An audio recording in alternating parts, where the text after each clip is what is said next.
Tingnan nyo to guys. Nakita ko lang to sa Shopee. Yung yellow na sticky paper.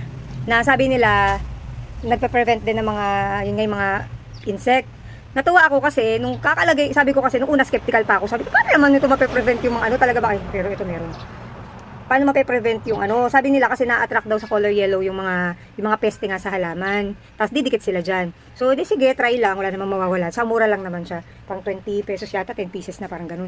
Tapos nagulat talaga ako kasi nung kakalagay ko pa lang, ito ano na pali pang third day na to. Nung unang paglagay ko pa lang, may nahuli agad actually yan, yung white na yan. Siya yung unang-unang na biktima. Ayan, ang dami na oh. May mga ano nga. Tapos ito rin. Tapos ayan, tignan nyo yan. Ang dami yung mga puti yung ano mga puti yung gigil na gigil ako yan. Yung mga white flies. Although may iba nga na nahuli, ayan. Tapos ayan oh, may mga nahuhuli talaga nga siya. Oh. Hindi lahat kasi kanina katulad kanina may nakita pa rin ako sa ilalim. Kasi napapagod na rin ako na araw-araw iniisa-isa ko yung mga dahon na ganyan. Meron sa ilalim ng white flies. Yung mga white flies talaga yung ano, yung mga white flies talaga yung kalaban ko eh. Ay wala nag-aano unlike before pagka everyday pag nagche-check ako dito, ang dami kong nakukuha. Ngayon, katulad kanina isa lang dun sa isang dahon. Dati pagka nag-check ako dito, parang 5 hanggang 8 yung mga nakadikit na tatanggalin ko. Ngayon na-lessen nga siya dahil dun sa nakatulong siguro yung yellow paper na yung sticky paper. Tapos, guys, ito na pala yung aking okra. Ulok! Ito yung inano natin, yung hand-pollinate ko. Ayan, dalawa. Ay, may bago na ulit. Dalawa mag-bloom na ulit. Ito, hand-pollinate na natin. Ayan. So, ito naman, ang i-hand-pollinate natin. Butong brush ko.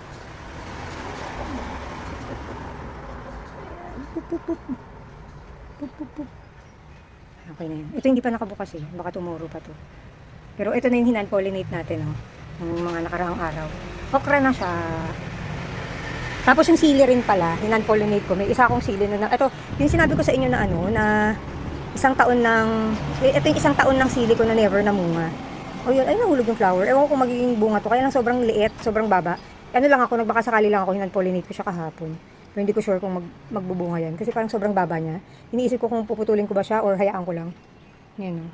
Ito yung 1-year-old sili ko na nireplant ko. Tapos itong cucumber, wala pa rin female eh. Puro male pa rin yung flower niya. Oh, wala pa rin. Wala pa rin babae. Puro lalaki pa rin yung flower. Yung babae kasi, yung babaeng cucumber flower, parang meron siyang maliit na cucumber sa base niya.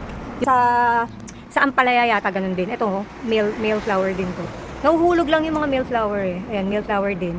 I think yung female niya is parang yung cucumber nga din na parang may makikita ka parang maliit na fruit sa base niya bago yung flower. Tapos ito, look at our cherry tomatoes. Ang dami na rin namumulaklak.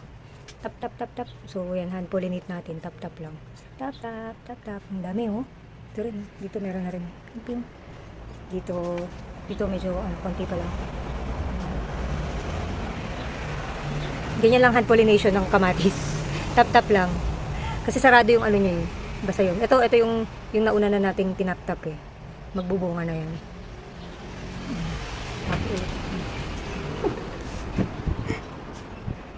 Happy siya talaga sa stick.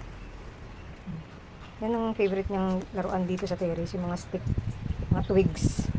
Kaya nagkikip ako yung mga twigs, yung mga cuttings ko dito lang. Kasi pinapalaro ko sa kanya.